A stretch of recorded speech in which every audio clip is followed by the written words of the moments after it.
So, thank you for inviting us to Labai this dėkoju, conference. kad It's mus been very pakvietėte į interesting to šitą listen. konferenciją. Iš tikrųjų, And buvo labai įdomu we're going to klausytis. talk a little bit about Mes how we truputėlį find new pakalbėsime apie target tai, groups with three kaip mes different nustatome examples. savo But before going into tikslinės that, we would just auditorijas, like to give you pasitelkdami some tris brief skirtingus information pavyzdžius, because bet maybe you pradžiai haven't norime all been to trumpai Kalmar County papasakoti Museum apie yet. save. Galbūt So nebuvote dar we pas are mus Kalmar muziejuje. a county museum, a regional museum in the south. Mes esame apskrities muziejus pietryčių dalyje Švedijos ir 115 tūkstančių lankytojų pas mus apsilanko kiekvienais metais. Tai tokia turistinė zona, kurioje mes esame įsikūrę. Mes Kalmar apskrityje pagrindinai vykdome savo veiklą ir turime sukūrę unikalius prekių ženklus. Tai yra labiausiai lankomos ekspozicijos, tai yra gal Skepet Kronan, Janinistrom and Sandyborg yra tie prekiniai ženklai arba ekspozicijos. Ir visai neseniai mes naują viziją išsikėlėme, kad pasakėme, kad Kalmar muziejus keičia gyvenimus. Ir mes norime tapti globaliu muziejumi, nors esame tik tai apskrities muziejus, bet labai norime atkreipti dėmesį į visuomenės įvairiausius klausimus ir pateikti globalią perspektyvą į kultūrinį paveldą. Ir dabar duosiu žodį Joanui pakalbėti apie pirmąjį tikslą ir pirmąją tikslinę auditoriją. Tai pakeisime skaidrės. Taigi, noriu pakalbėti apie istorijos klubą jaunimui mūsų Kalmar muziejumi. Mano vardas ir Joan, aš esu archeologas ir dirbu su projektais Kalmar muziejuje. Viena iš tikslinių grupių, kurią sudėtingiausia yra pasiekti, ne mokyklos apimtyje, tai yra jaunimas. Jie apsilanko pas mus per pamokinės veiklas, per atostogas, bet kaip juos įveiklinti būtent ne mokyklos programų rėmuose. Nes yra labai daug jaunimo, kurie domisi istoriją ir kaip mums padėti jiems tą pomėgį plėtoti, kaip būtent plėtoti jų susidomėjimą. Ir vienas būtent iš sprendimų mums pasirodė labai tinkamas, tai yra jaunimui skirtas istorijos klubas. Ir šiandien mes turime apie 30 vaikų nuo 8 iki 15 metų. Jie visi domisi muziejais, domisi istorija. Aišku, tam tikrose srityse vieni archeologija labiau domisi, kiti pasaulio karais, kiti Romėnų imperijos laikais. Bet vis tiek mes galime kartu puikiai sugyventi. Nėra jokios kainos numatytos dalyvauti šitame klube, nes mes norime, kad tai būtų prieinamas visiems. Ir vaikų, žinoma, neapmokestinsi prisijungti prie šito klubo. Ir tai, aišku, sukuria tam tikrų finansinių sunkumų. Bet klubas gauna tam tikrų privačių dotacijų ir Švedijos turtingesni žmonės, jie puikiai suvokia, kad gali sponsoriauti. Ir jie sponsoriauja įvairiausius sporto klubus, futbolo ar ledo ritulio, bet sudėtingiau jos yra pritraukti kultūriniams sprendimams paremti, kad ir kultūra iš tikrųjų yra verta dėmesio, ne tik tai sportiniai klubai. Ir čia mes matome nuotrauką, kai vyksta muziejuje tam tikras stebėjimo darbas, yra tam tikros infrastruktūros ir tam tikri, matote, objektai, su kuriais vaikai dirba susijęs su šviesom. Tai ką mes darome? Grupė iš tikrųjų pasirenka, ką mes veiksime, nes turime vadovus, suaugusius žmonės. Ir grupėje kartu mes tikrai apsisprendžiame, ką norėtume daryti, nes klubas yra jaunimo klubas ir jie nusprendžia, ką jie norėtų tais metais veikti, kur sutelkti dėmesį. Jiems labai patinka ekskursijos, kas jų nemėgsta. Mes stengiamės aplankyti netoli nuo mūsų esančias vietas, kad nebūtų problemos su logistika. 30 vaikų pakankamai sudėtinga pervežti vietos į vietą, todėl stengiamės pėstute pasiekti įvairiausias vietas. Aplankome istorinės įvairiausias vietas, kitas muziejus, kapavietės.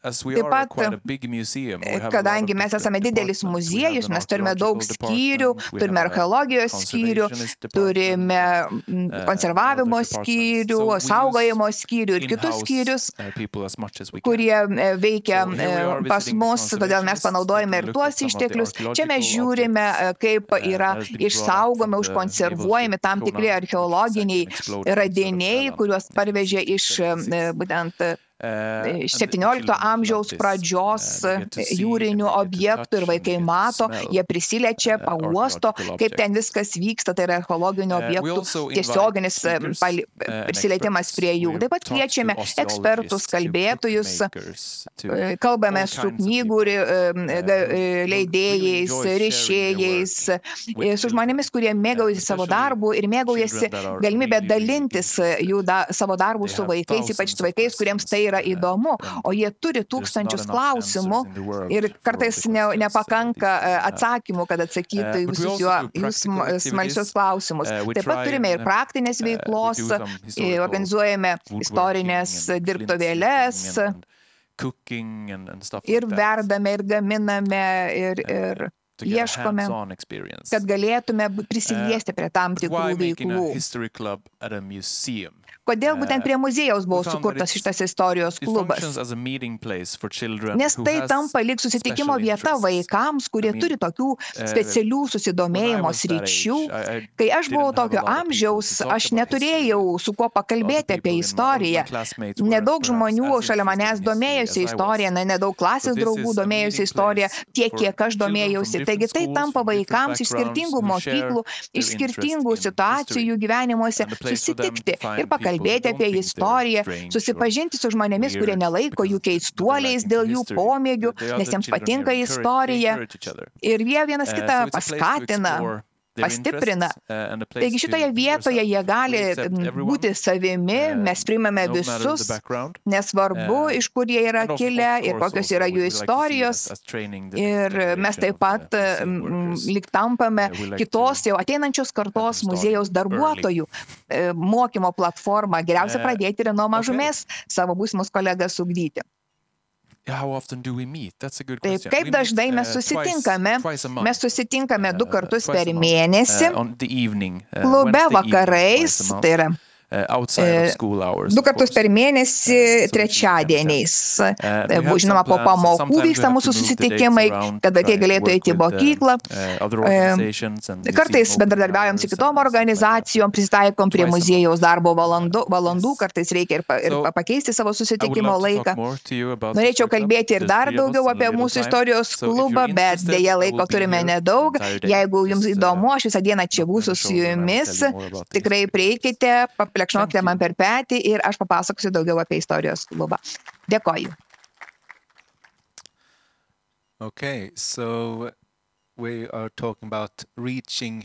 Taigi kalbame apie tikslinių grupių pasiekimą, o pasiekti paauglius yra pakankamai nemažas iššūkis, be prievartos, ar ne, pasiekti, kad jie savo norų dalyvautų. O dabar aš pakalbėsiu apie organizacinę plėtrą ir apie raštingumo ateities prasme plėtrą. Mes vykdėme kelionės laikų projektus ir jau vykdome kurį laiką. Mes grįžtame mokyklose iki pat akmens amžiaus ir jau 40 metų vykdome būtent tokius kelionės laikų projektus. Mes pasinaudojame praeitimi, kad žinotume apie dabartį ir netgi sukurtume raštingumą ateičiai, kad paimtume, kas yra svarbu, įvilktume į istorinį kontekstą ir suprastume apie ateitį. Pavyzdžiui, teisė balsuoti arba kokias kitas temas pagvildename. Ir tokių kelionės laikų tikslas yra socialinis bendradarbiavimas, bendrystė ir bendruomeniškumo kūrimas ateičiai. Bet vieną dieną iš universiteto atėjo pas mus profesorius. būtent ateities paveldo UNESCO institucijos pirmininkas. Ir ten yra istorikų, archeologų, bendruomenė ir jie dirba su perspektyva į ateitį. Kaip bus su paveldu ateityje? Ir jis pasakė, o galbūt galima jūsų veiklą panaudoti kaip kelionėms laikų į ateitį. Žinoma, galima, bet nežinome kaip. Nes keliavome visada į praeitį. Taigi turėjome bandomąjį projektą sukurtą ir keliavome į ateitį, kelionė laikų į ateitį. Ir čia yra toks skelbimas, Vardarsholmen, tai vieno mūsų Kalmar regiono situacija. Jeigu pakils jūros lygmuo, ką darysime? Liksime, ar reikės persikelti? Ir matote data, kurią dieną nagrinėsime ir kur mes būsime ateityje 2068 metais. Taigi nukeliavome į 2018 metus. Ir darėme kaip visada, kaip muziejininkai. Ir šį kartą mes pasinaudojame būtent tyrimais į ateitį, prognozėmis. Bet panaudojame būtent tuos pačius metodus darbo, bet kalbėjome apie ateitį, reikėjo tam tikrų išteklių, tam tikros medžiagos. Taip ir panaudojame tą pačią metodiką kelionės laiku, pasidalinome vaidmenimis, įsivaizdavome, kad mes esame ten, kad kažką dėl savęs sužinotume, būdami tame vaidmenyje. Ir žinoma, mes ateities negalime nuspėti, galbūt ne taip viskas bus. Tai yra vienas iš ateities scenarijų, kurį mes galime išgyventi ir pagalvoti, norime tokiam scenarijui būti, ar reikėtų jo išvengti. Ir taigi tas pirmasis projektas tapo sėkmingu ir po to mes ne tik tai su mokyklomis ėmėme bendradarbiauti, bet su įvairiomis organizacijomis, nes labai daug organizacijų, jos iš tikrųjų puikiai būtent pamatė perspektyvą ir mes pažiūrėjome būtent į perspektyvą, į priekį pakankamai didelį žingsnį. Daug organizacijų kartais perspektyvas apriboja 5-10 metams į priekį, o mes keliavome daug daugiau į priekį. Ir dirbame, pavyzdžiui, su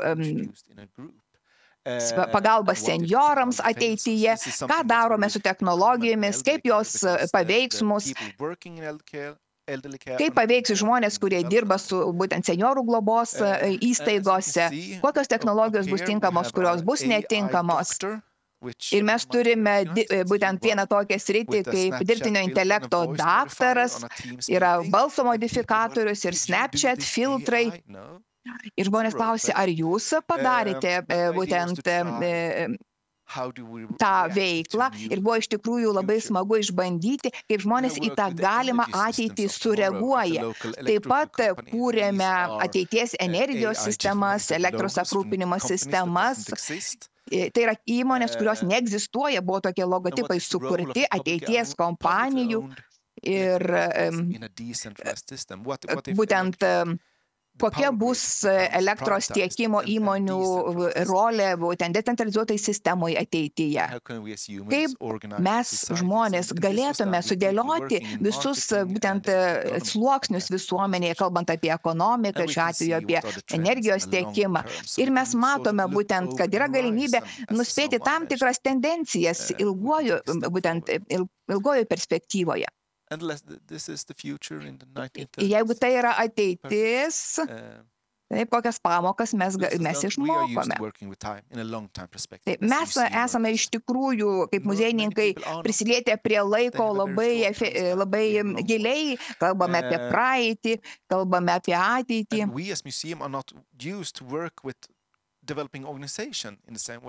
Taip, ir mes taip pat turime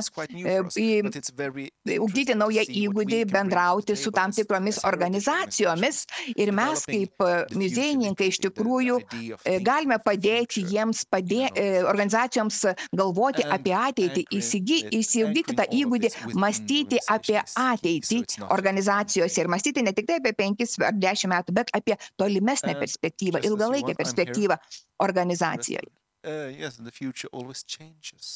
Ir ateitis yra kintantis dalykas. Ateitis dar neįvyko, mes dar galime paveikti ateitį. Dėkoju.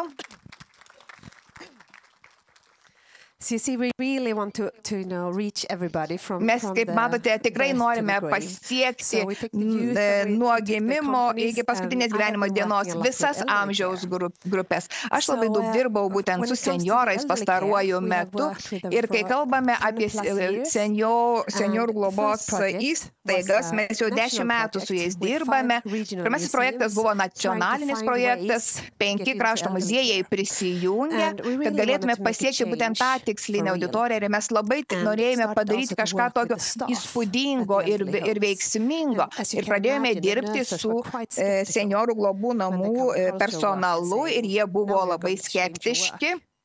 Ir atėjo kažkokie muziejininkai ir sako, mes pakeisime jūsų darbą ir padarysime tam tikrus reikšmingus dalykus. Jie iš tikrųjų buvo skeptiški, bet tas projektas buvo iš tikrųjų sėkmingas. Ir projektai buvo netgi tarptautinio lygmens. Mes turėjome iš Pietų Afrikos kolegų atvykstančių, mes pas juos buvome, kad pasimokytume. Ir mes supratome pas juos pabuvoję, kaip jie žodinį paveldą puikiai panaudoja ir kaip pasinaudoja gyvomis istorijomis savo projektuose. Buvo projektų būtent su skirtingomis remiančiomis organizacijomis, kurie turėjo savo idėjų, naudojame atminties lagaminus, vietinę poeziją ir vairiausių kitokiausių veiklų. Čia buvo pirmasis projektas, buvo aktyvus gyvenimas nežiūrinti į amžių, More Living Active Age. Ir čia mes bendradarbavome su Pietų Afrikos kolegomis. Ir iš tikrųjų jie mus padrasino, kad čia mes galime prisidėti ir sukurti pokyčius. Ir mes tapome tiltų tarp žmonių dirbančių senjorų priežiūros institucijose, globos institucijose ir ten esančių gyvenančių žmonių, kad suteiktume jiems papildomų galimybių mėgautis ir džiaugtis jų kasdieną. Vienas iš veiklų, kaip minėjau, buvo atminties lagaminas arba prisiminimų lagaminas. Ir būtent šito lagamino turinio dėka mes pažadindavome atmintį ir prisiminimus. Vienoje buvo telefonų knyga iš 20 amžiaus vidurio. Ir visi pradėjo ieškoti savo pavardės toje telefonų knygoje. Netgi jeigu tu sergi demencija, beveik visi prisimindavo savo pirmąjį telefono numerį. Galbūt ir jūs dabar galvojat, koks buvo mano pirmas telefono numeris, kurį aš turėjau. Ir žmonės su lengva demencijos forma, kai jie prisiliečia prie šitų prisiminimų žadinančių dalykų, tie prisiminimai sugrįžta. Ir jie atranda temų, kuriomis gali bendrauti su personalu, atsiranda naujų temų su šeimos nariais aptarti, kai jie apsilanko. Ir kartais iškyla tokios istorijos šeimų, kad giminaičiai nebuvo apie tai girdėję. Ir tai iš tikrųjų yra smagi veikla. Ir paskutinis projektas, kuriame aš dalyvavau, vadinosi Prisimink 50-uosius, 60-uosius. Ir čia mes pasinaudojame dalimi tos kostiumo kolekcijos iš 8,000 ir turėjome tokius originalius rūbus. Ir mes juos galėjome naudoti, nes jie nepriklausė rinkiniams. Tai nebuvo muziejaus rinkinio dalis, todėl nebijojame mes jų panaudoti ir netgi suplėšyti. Taigi tie rūbai atspindėjo įvairiausius etapus iš to mano minėto laikotarpio. Mes tos rūbus nusivežėme į senjorų globos namus ir padarėme mados šou. Kai mes kreipėmės dėl resursų, mes paminėjome, kad aplankysime 20 senjorų globos namų iš 12 savivaldybių. Tai iš tikrųjų didelė apskritis, mūsų apskritis yra tokia ilga, reikėjo daug keliauti. Ir gavome tokią užduotį, o galbūt galite dvigubai daugiau pakeliauti, tai 48 senjorų globos namai, sakom, gerai, apkeliausime ir juos.